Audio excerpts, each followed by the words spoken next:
Bonjour à tous et à toutes. Merci de nous rejoindre pour un nouvel épisode d'À l'écoute de la Paracha. Cette semaine, Parachat Vayakel, livre 2, épisode 10. C'est parti. It's not always easy and sometimes life can be deceiving. I'll tell you one thing, it's always better when we're together. It's always better when we're together. Yeah, we look at the stars when we're together. Well, it's always better when we're together.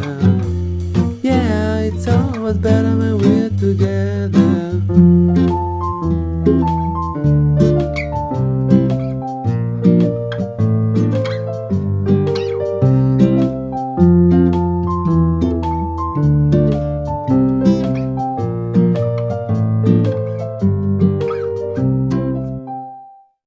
Vous venez d'écouter un extrait de Better Together de Jack Johnson. Et pour Parachat Vayakel, nous allons nous occuper d'un verset, en particulier d'une expression dans ce verset-là. Je vous remets dans le contexte, les Béné Israël sont dans le désert, on est en train de construire le Mishkan, et il faut évidemment apporter toutes les matières premières nécessaires à son édification. Et il y a un verset qui paraît tout à fait curieux, une expression particulièrement dans ce verset, qui paraît tout à fait curieuse. Je vous lis le verset dans la traduction en français. Les hommes vinrent avec les femmes, tout homme généreux de cœur apporta des bracelets, des boucles, des anneaux, des ornements, toutes sortes d'objets en or, et tout homme qui avait levé une offrande d'or pour Hachem. Plusieurs questions. Premièrement, pourquoi est-ce que le verset précise que les hommes sont venus avec les femmes? Deuxièmement, pourquoi est-il écrit Vayavohu ha'anashim al hanashim? Pourquoi n'est-ce pas écrit Vayavohu ha'anashim im hanashim?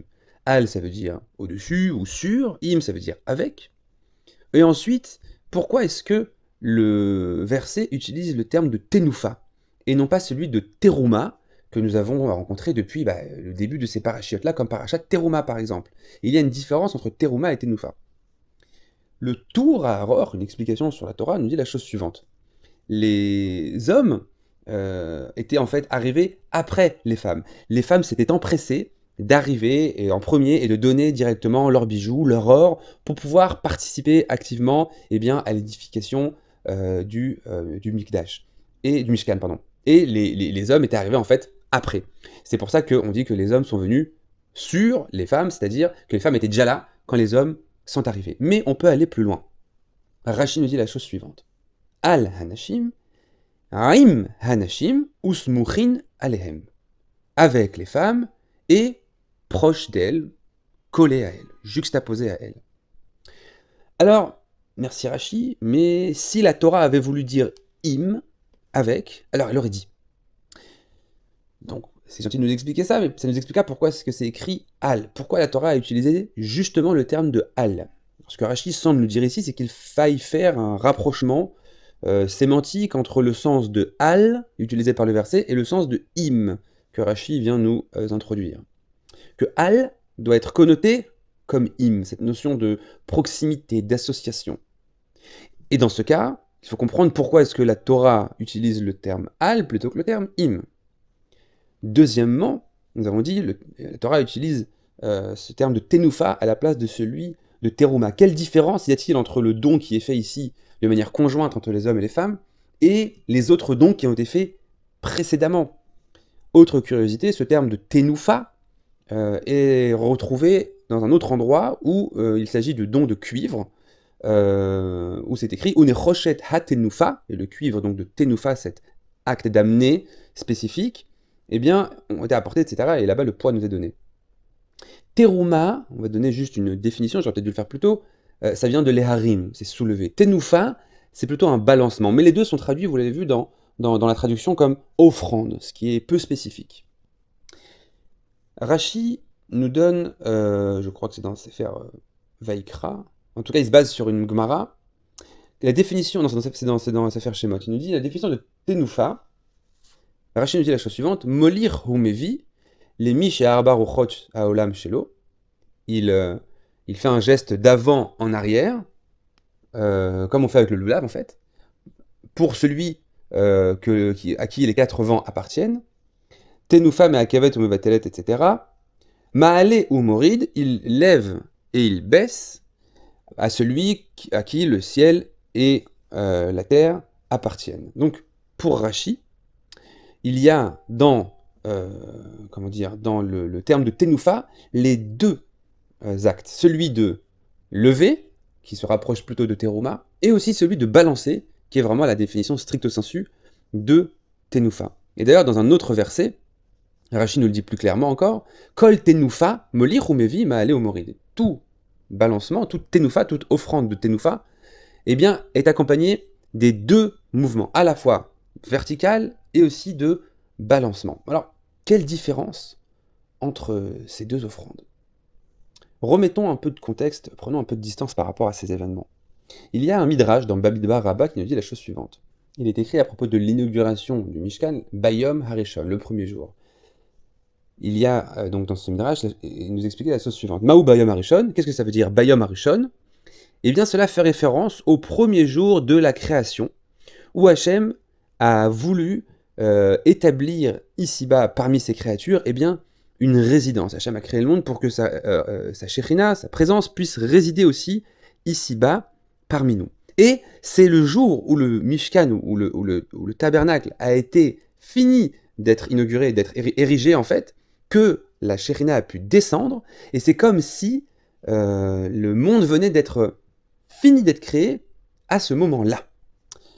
Ce qu'on appelle ici la Shekhinah, c'est ça, c'est-à-dire le fait que Dieu puisse résider parmi ses créatures dans un lieu qui est privilégié et défini. Alors évidemment, nous savons que Melo Kol Haaretz Kevodo, comme on dit, et comme il est écrit dans le prophète Isaïe, mais le Mishkan et plus tard le Beth Amikdash représentent des lieux privilégiés où nous pouvons bénéficier de la part de Dieu non seulement d'un rapprochement avec lui, mais aussi d'une influence positive de sa part, tant sur le plan des idées que sur des actes. D'ailleurs, la Shekhinah vient de la racine shachen, et en hébreu moderne, shachen c'est un voisin, quelqu'un avec qui on est proche, quelqu'un avec qui est accessible, quelqu'un de qui aussi on peut laisser influencer. Donc ça vient vraiment englober toutes ces idées-là. Et quelque part, c'est tout ce que la Torah nous demande en réalité. Il y a un verset dans Sefer Devarim qui dit la chose suivante, Achare Hashem Elokechem telchu, vous irez après avec Hashem Elokechem, Hashem votre Dieu, Veototiro, vous le craindrez, pardon, et vous respecterez ses commandements, et vous écouterez sa voix, et vous le servirez, ou vo tidbakun, et vous serez, c'est difficile à traduire, vous le collerez, vous serez associé, vous serez proche de lui. Rachid nous dit sur place, ou vo tidbakun, et dabek bidrachav. On ne peut pas se rapprocher d'Hachem, il est essentiellement différent de nous, mais en tout cas, nous pouvons nous rapprocher de ses voies, c'est-à-dire les façons dont il interagit avec nous. Gomel chassadim, nous dit Rashi, il se base sur une Gemara dans Sota, Gomel chassadim, c'est-à-dire faire le bien autour de soi, kover metim, enterrer les morts, aller visiter les malades, comme ce que fait Akadosh Baruch Hu. Donc, en fait, imiter les midot d'Akadosh Baruch Hu. Et ça, c'est tout ce que la Torah nous demande. Il est écrit aussi à propos du Mikdash, Ve'asuli Mikdash ve'shachanti betocham, un verset qui est connu, et vous me ferez un sanctuaire, et je résiderai parmi eux. Et cette explication très connue, ramenée par plusieurs commentateurs, parmi le Al-Shir, le Feshachaim, etc., c'est pas écrit, et je résiderai betocho, dans le sanctuaire, mais betocham, parmi eux. Les dons de matériaux, l'édification d'un sanctuaire, étaient motivés par la volonté d'une proximité avec la présence divine. Justement dans un lieu où celle-ci se manifestera de façon plus prégnante et privilégiée. Rachid nous rapporte que après les 7 jours d'inauguration, les bénis Israël sont venus voir Moshe et lui ont dit « Mais la Shekhinah n'est toujours pas venue. En fait, pendant ces 7 jours-là, tu as monté le sanctuaire, tu l'as démonté pour montrer aux Lévim comment ça se fonctionne. Mais la Shekhinah n'est toujours pas venue. » Et, entre guillemets, ils étaient dégoûtés.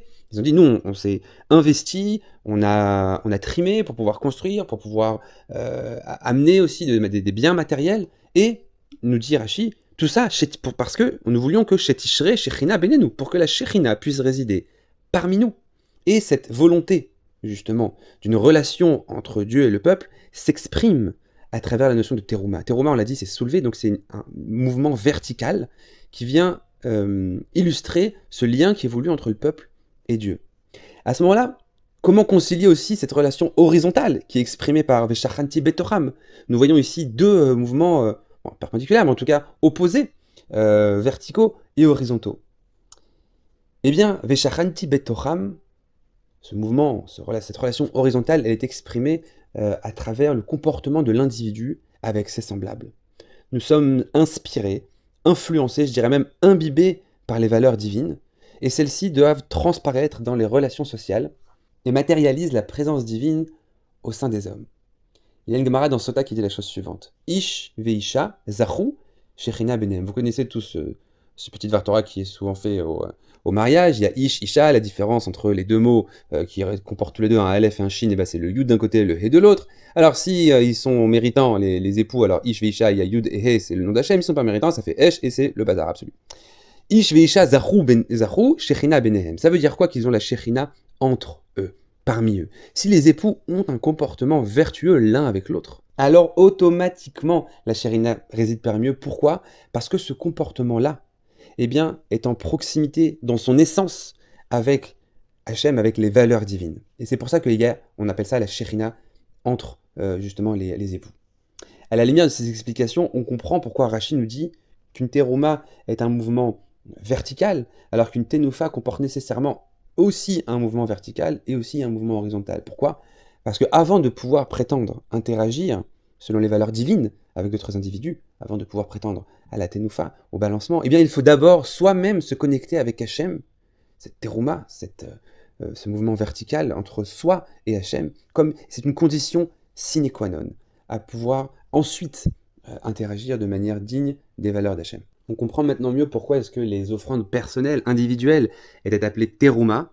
C'est ce mouvement d'élévation, ce mouvement vertical qui ne lie que l'individu à Dieu, alors que l'offrande qui était faite justement conjointement, l'homme et la femme, était appelée tenoufa parce qu'il émane justement d'une association, d'une union entre un homme et une femme, entre deux individus qui viennent conjointement offrir quelque chose. Et ça, c'est l'horizontalité, si vous voulez, de la relation.